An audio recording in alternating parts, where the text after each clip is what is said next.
Yun mga master, sa mga nagtatanong kung ano daw mga gamit ko sa pag-change oil. Kasi ako lang kasi nag-change oil mga master eh.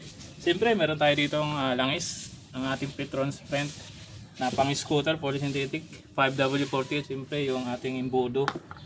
At mayroon tayo ditong sakit na 17. Sa akin kasi 17, ewan ko lang sa inyo kasi sa akin 17 yung ginagamit ko.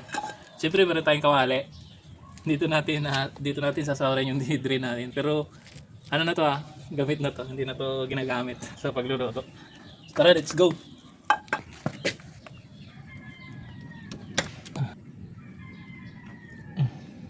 Siyempre bubuksan nyo dito para mas madrain ng husto, no? Siyempre mga master, sa akin ginagamitan ko nito.